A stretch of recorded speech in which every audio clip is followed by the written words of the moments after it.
Very good morning, dear children. This video is for class 10, subject science, chapter number 11, that is the human eye and the colorful world, and this is lecture number 8. Assignment 1, solutions. Question number 1 of the assignment is, draw a diagram of human eye and explain the morphology of its all parts. So dear children, what we are supposed to do here in the answer of question number 1, we have to make a well-labeled diagram of human eye and we have to explain the parts with their structure and their functions. So children, to answer the first part of the question, we have made here a well-labeled diagram of eye. Here, let me introduce you with all the parts of human eye quickly.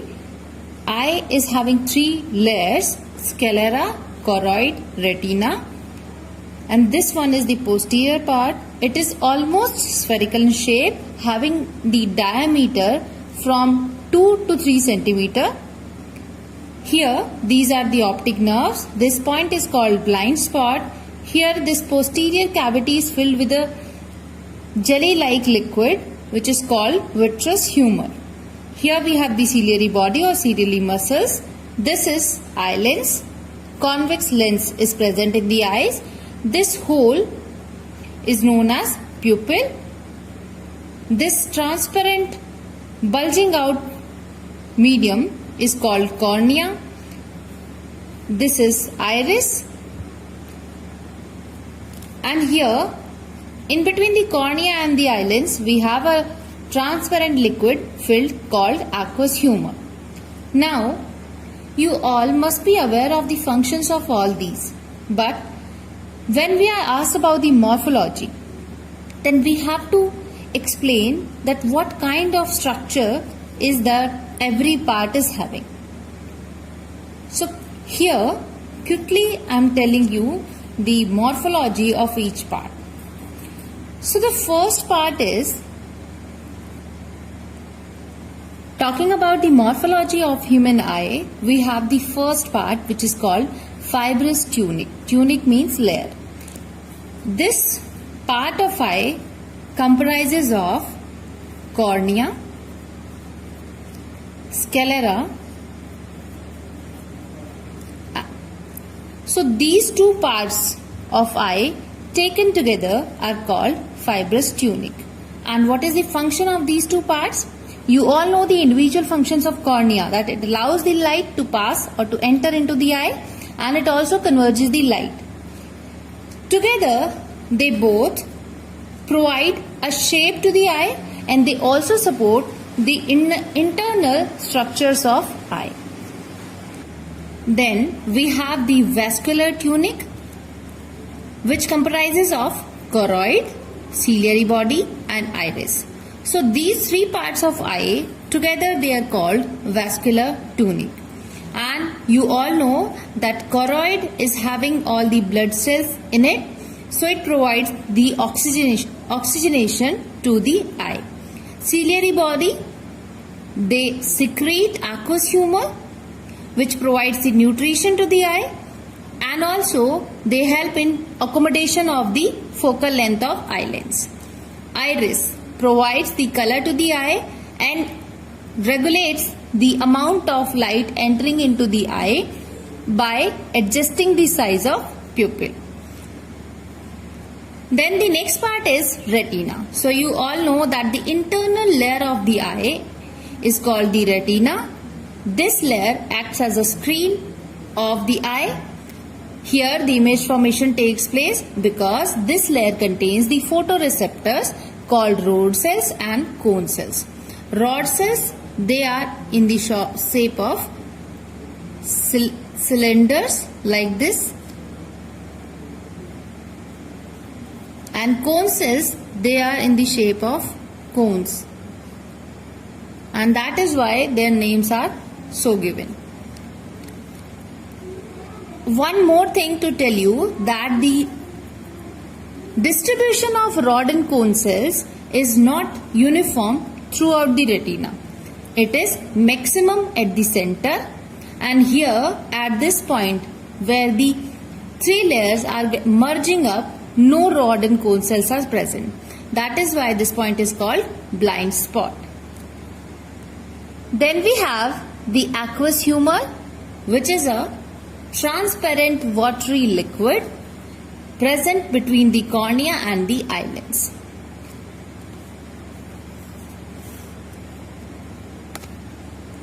This maintains the fluid pressure of the eye, and it also gives the flexibility to the cornea so that it can expand depending upon the amount of light.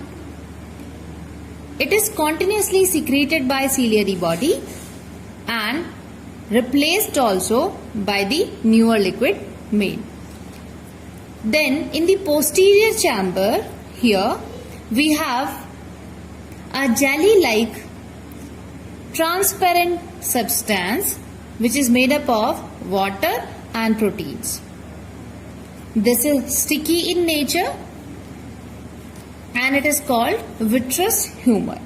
It performs the function of maintaining the shape of eyeball, and it also provides the nutrition to the posterior part of the eye.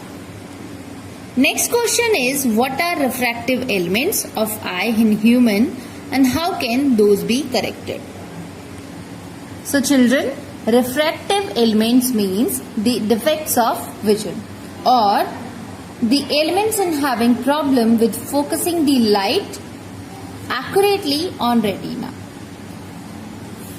If a person is not able to focus the light converging through the eye lens on the retina, then that person is suffering from some refractive ailment.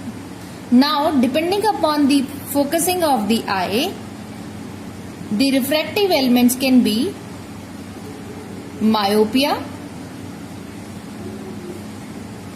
hypermetropia,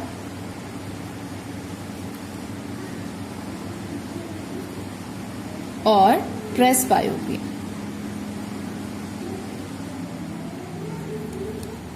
So you all know that these three are refractive ailments or defects of vision.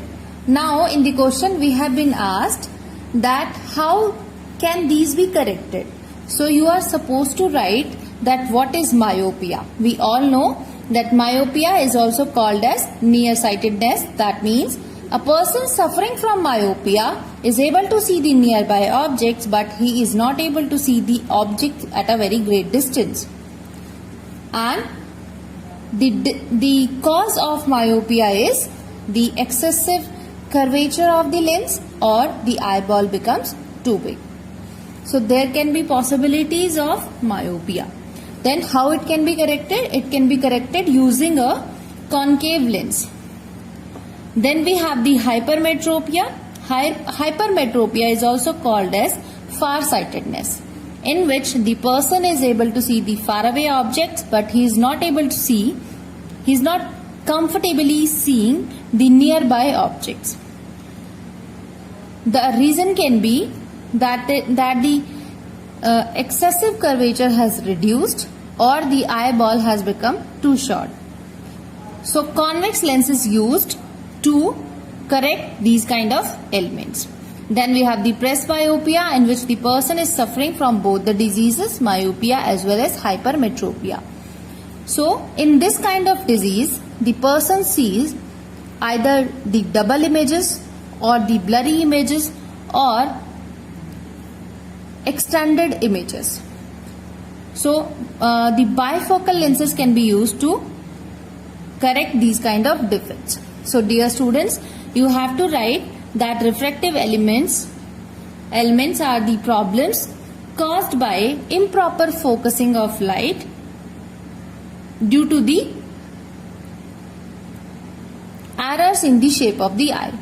Then you have to tell that which kind of refractive elements are there. So we have mainly three types of diseases or defects: myopia, hypermetropia and presbyopia. Then write some details of myopia, hypermetropia and presbyopia, and also tell that refractive elements generally can be corrected using glasses or suitable lenses of suitable power. Question number 3 is, how does eye accommodate to form clear image of near and distant objects? So dear children, we all know that to see a faraway object, there is no need to put stress on the eyes. What happens? That the eye very comfortably see the faraway object. The ciliary muscles get relaxed, so they reach to their original positions, and that's how they extend the size of the lens. When the size of the lens extends, the lens becomes thick and the focal length increases. This property of the eye lens is called power of accommodation. So when focal length of the lens is increased, then the light rays coming from the far away objects, first they are getting converged by the cornea, then lens is also converging them. As the focal length is now comparatively proper and big, so the light rays are converged at the retina, and that's how we obtain a clear image of the object placed at the faraway object. So here the photoreceptors which are there present on the retina, they will give an electric signal to the optic nerve, and then optic nerve will take the signal, it gives the signal to the brain, and then brain processes the signal, and then we see the object upright or erect. Otherwise, on retina, an inverted image is formed. When we have to see a nearby object, then the light rays coming from the object are diverging in nature. So there is a need to converge the light rays more. Now, first they are getting converged here, and now there is a need to contract the ciliary muscles so that the excessive curvature is obtained for the lens. Now the focal length of the lens is decreased and the lens becomes thick. So here ciliary muscles, they are contracting and the lens, focal length of the lens becomes less, and that's how the lens forms a proper image of the object at the retina, and we obtain the real inverted image on the retina, and then same processing happens and we see the object clearly and erect. Question number 4 is, write a brief note on the following: myopia, hypermetropia and presbyopia. So children, in the answer of this question, you have to explain myopia, hypermetropia and presbyopia. You can write that what is myopia. It is also called as nearsightedness. What disease is this? And in this disease, what happens that the person suffering from myopia is able to see the nearby objects but not able to see the faraway objects. Then you have to write the reasons and then how the myopia or this refractive element can be corrected. So these are the things that you have to mention in all the 3 cases: myopia, hypermetropia and presbyopia. That what is that particular defect is about, how is it is caused, what are its corrections. So these are all the things that you have to write in the note. Question number 5 is, how is cataract or motiabind caused? How it can be cured? To answer question number 5, we have cataract, which is also called as motiabind. So children, cataract is a loss of vision when in the old age the person suffers from the cloudiness of the eyelids.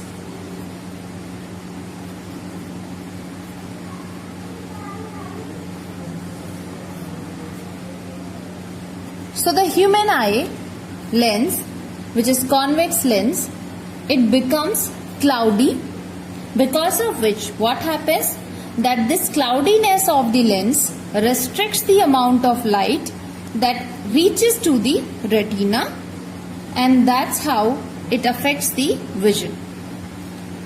Now,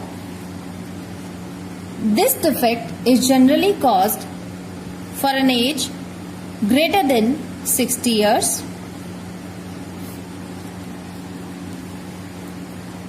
Now, how is it caused, or what are the reasons behind it? So, the first reason is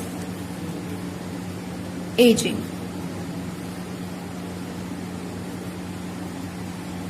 Due to the aging, the lens becomes stiff, and that is why the transparent jelly-like material of the lens becomes cloudy, and it is restricting the amount of light entering to it.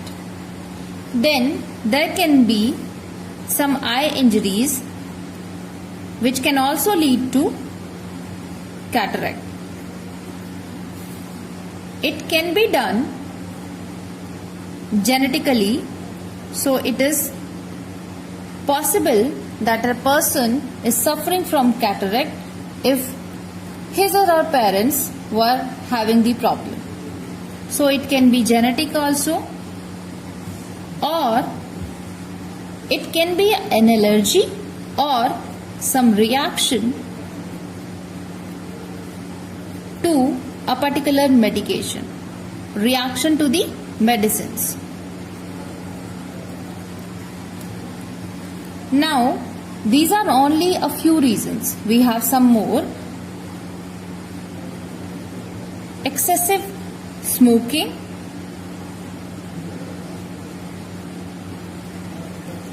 and drinking of alcohol can also lead to the loss of vision caused by the cataract.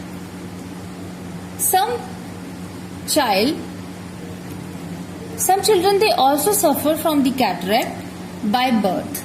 At the birth time itself, they have the cataract, which is called as congenital cataract.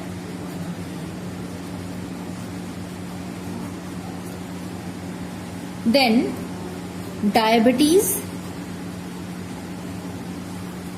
high blood pressure,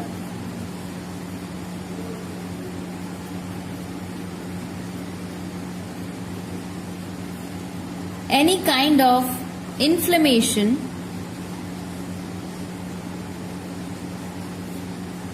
or excessive exposure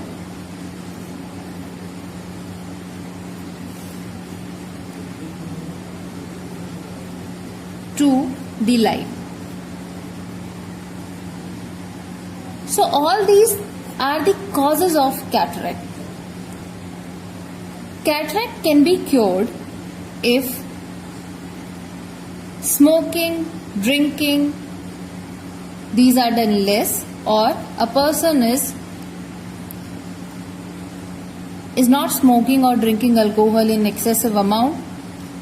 Then if he controls his diabetes, high blood pressure, or excessive exposure to the light, then also cataract can be cured.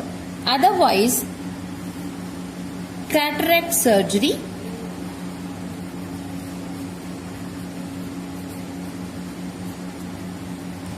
is done. So what is done in cataract surgery? The present lens is removed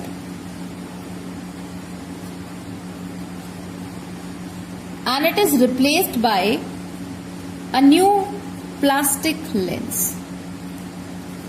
It takes a few days to adapt into the eye and its functioning, and this whole process of removing the older lens, which is cloudy, and replacing it with a new plastic lens of suitable power is called intraocular lens. Question number 6 is, why does sunlight split into colors on passing through a prism? So children, let me tell you that why the sunlight splits into the colors on passing through a prism. We know that sunlight is composed of 7 colors. We can denote them through Vibgyor, violet, indigo, blue, green, yellow, orange, red. And the wavelength is, because the sunlight which is white in color is also called the visible light. And it is having a range of wavelength from 400 nanometers to 700 nanometers.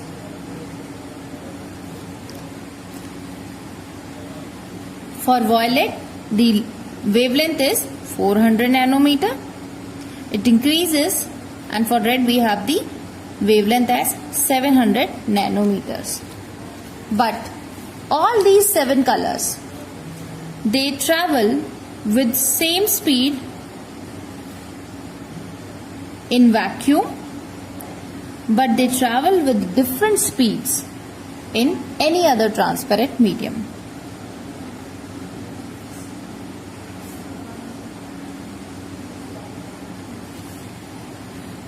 Now,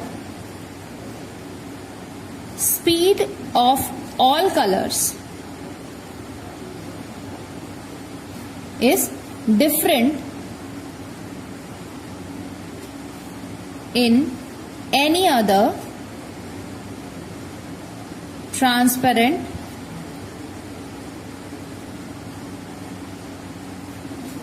medium. And this difference in the speed of each color causes the splitting of light when it passes through the prism. What happens? That here, let's say we have a prism, and when the sunlight is incidenting on one face of the prism, then this light, which is composed of 7 different colors, earlier it was traveling with the same speed, so all the light rays were traveling the same distance. But now, as the refractive index of the prism causes the slowing down of the speed of light which enters into it, so it will impact, or it will put some more effect on the smaller wavelength and less effect on the larger wavelength. That means the faster moving, because red is having a greater wavelength, so it travels faster in any other transparent medium, and violet travels the slowest in any other transparent medium. So speed increases in this direction. The color which travels the faster, or the light that travels the fastest, bends less or suffers from refraction but with a very small amount, and the color or the light having smallest wavelength suffers the most by refraction when it enters into any other transparent medium. That means red will refract a very less. So almost, let's say this path is obtained by red color, and this is bending a very small, and the violet bends the more. In between we will be having the different 7 colors. Now the amount of bending or the angular refraction that takes place at the first interface of the prism is different for each different wavelength, and that causes the splitting of light when it passes through the prism. So this is the answer of your 6th question, that why does the light split into the colors after passing through the prism. The reason is that the light composed of 7 different colors having different wavelengths, but all the colored lights, they travel with the same speed in vacuum but with different speeds in any other transparent medium. So the angular bending of each different wavelength is different, and that's how the prism causes the splitting of light into 7 different colors. Question number 7 is, why and how does the sky look blue? So here I am telling you in brief. For detailed explanation, you can watch the lecture number 5 also. So we have to answer that why sky looks blue most of the time, because let's say this is our earth, and when the sunlight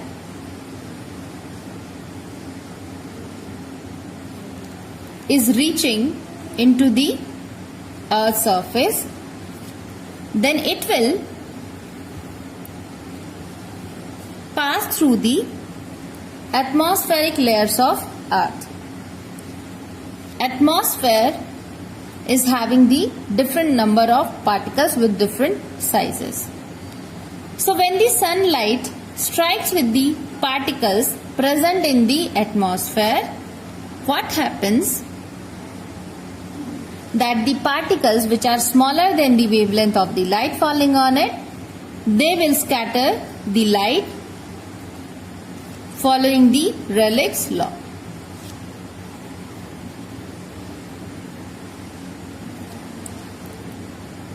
That means the scattering will be more for these greater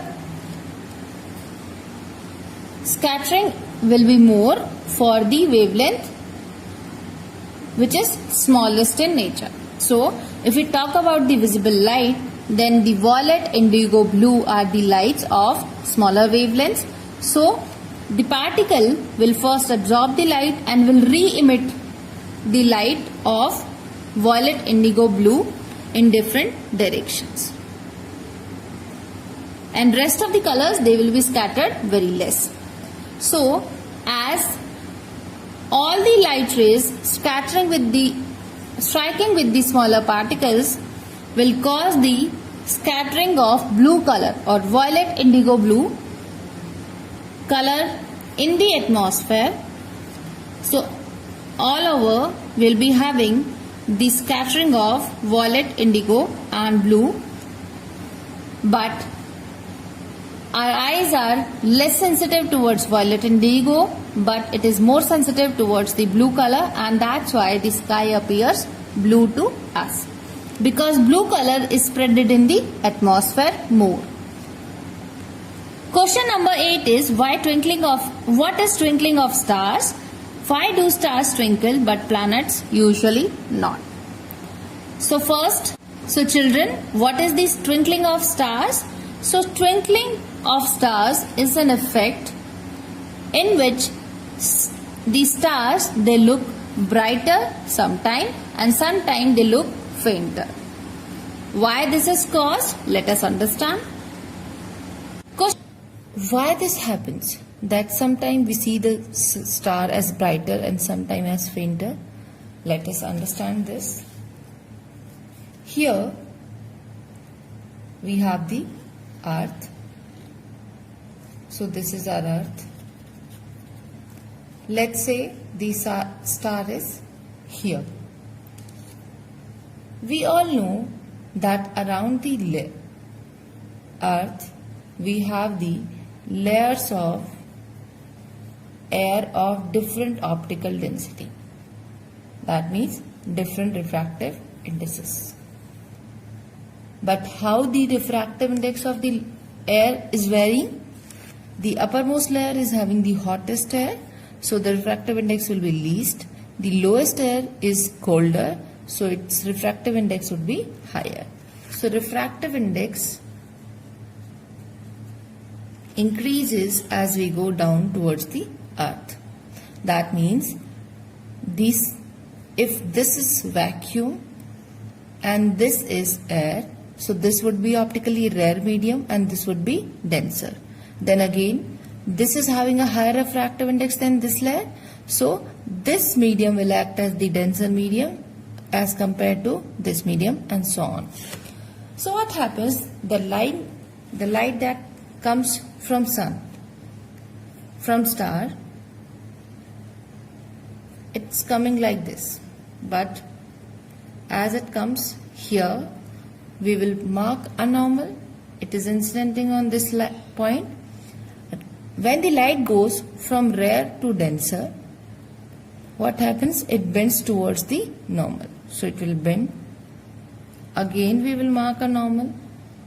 Again it is going to bend. And similarly, if the observer is here, that means the light is reaching to him. But as we assume the light to be traveling into straight line, that means the light to the observer, it appears to be coming from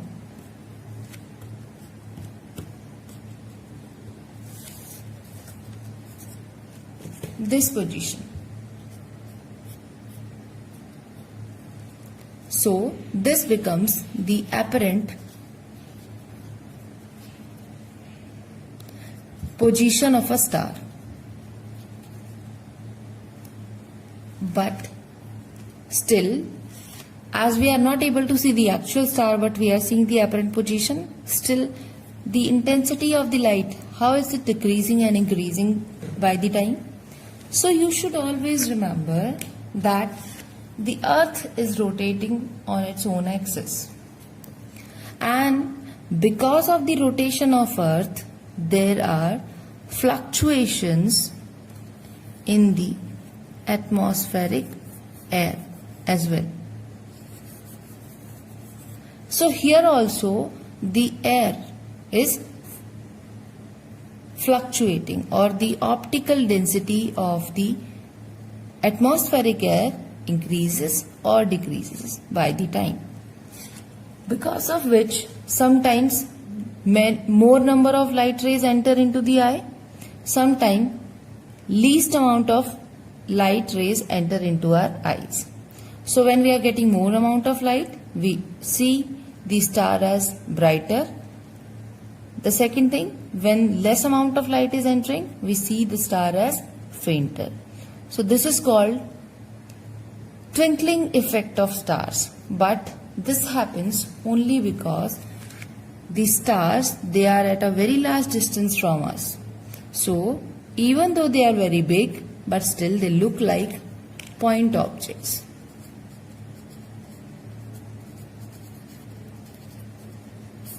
So because star behaves as a point object, we are able to see its apparent position. And then only we can see the twinkling of stars. Now you might be thinking that just like stars, why don't planets twinkle? So dear students, the reason is that first thing, that they are at a shorter distance as compared to stars, and their size is also big. It's not comparatively always greater than the stars, but as they are near to the Earth's surface, they do not appear as the point object. It looks like a big object. So it might be reflecting the light from various points. So all these points are behaving as point object, but still if one is behaving as brighter, then the side one is behaving as fainter. If one is behaving as a brighter one, then next one is behaving as a dull. The same thing happens throughout the planet. So because of this reason, that almost half of the points they are behaving as brighter, and almost half of the points they are behaving as fainter. That means the overall impact of their brightness becomes 0. And that's why we are not able to see any apparent position for a planet, and that's why planets do not twinkle, because a same effect is coming out if we see it from here or from here. The same intensity of light is coming into the eyes, because the nullifying effect takes place in the individual point objects on the planet itself, because of which twinkling effect does not produce. So that's why planets do not twinkle but stars does. So these two phenomena were there, one depending upon the refraction of light through the atmosphere. Now let us study one more phenomena, which is called advanced sunrise. And question number 9 is, what are primary and secondary rainbows? How are they formed? Why does the secondary rainbow appears fainter than the primary one? So children, here we have been asked about the primary rainbow and the secondary rainbow. First, we should understand that how the rainbows are formed. So we all know that after the rain, when the sun shines and the light coming from the sun enters into the water droplets captured in the atmosphere, then they suffer from refraction first and then dispersion happens. The light splits into the 7 colors. Now here the uppermost layer of the color will be red and the lowermost will be violet. Then they suffer from total internal reflection, and then they again strike the first interface and get refracted. So here 2 time refraction is happening. So 2 time refraction and 1 time TIR is occurring, and this kind of rainbow formed in which the red is at the end and the violet is at the, so this will be the upper color of the rainbow, because rainbows are formed in the form of a arc. So here at the top layer we will be having red, and here we will be having the violet, and in between we will be having the colors. But what is the speciality of a primary rainbow? That here all the colors, they can be separated by the special boundaries with all the colors, and they are very bright.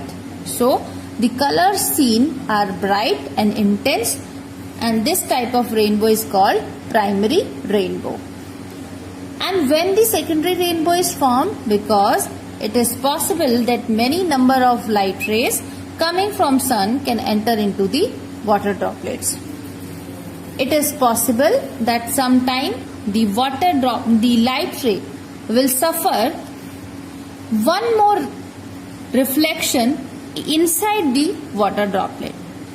Then the colors getting refracted will be fainter, because the intensity would be lost in the water droplet itself. But the order of the color would be reversed. Let us see how. So what happens, that the light coming from the sun gets refracted and dispersion takes place. So the light is split into red Vibgyor, that means 7 different colors. So refraction 1 time, then first it strikes the second interface and suffers the total internal reflection. Then after the first TIR, it also suffers the second total internal reflection, and then second refraction takes place and the light comes out from the water droplet. But here there is a loss of intensity of the light, and that's why the secondary rainbow formed is fainter than the primary one.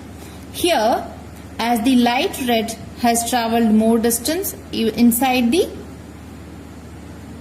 water droplet, so outside it will travel the least and the violet will travel the more distance. That's why we get the arc which is having the colors in reverse order. Here we will be having the red color at the end and violet color at the outer edge of the rainbow. So this is how primary and secondary rainbows are formed. Question number 10 is, why does sun appear less bright at the time of rising and setting? So children, to answer this question, let us understand that during the sunrise and sunset, when the earth is here and the sun is below the horizon, then the light rays coming from the sun, they travel a longer distance in Earth's atmosphere. Because they travel a longer distance and on the way they suffer the reflection and scattering, so the shorter wavelength light like violet, indigo, blue, they scatter off in the atmosphere. Because of it, only a few amount of light radiations reach to the Earth's surface, which are having the higher wavelengths. And that's why, because we know that the light rays which are having longer wavelength, they carry less amount of energy, and those who are having a short wavelength, they carry high amount of energy. And this is the reason that a few amount, or you can say a few light rays are only reaching to the Earth's surface. That's why the brightness or the intensity of the light coming from the sun during the sunrise or sunset is less. That is why the sun appears less bright at the time of rising and setting. Question number 11 is, what is visible spectrum of light? So dear students, we all know that the electromagnetic spectrum is the complete spectrum of the light rays coming from the sun. It is having many types of waves which are electromagnetic in nature, but a very small portion of this electromagnetic spectrum is called the visible spectrum, because this carries the visible light, which is white light, and its visible spectrum is having a wavelength range of 400 nanometer to 700 nanometer.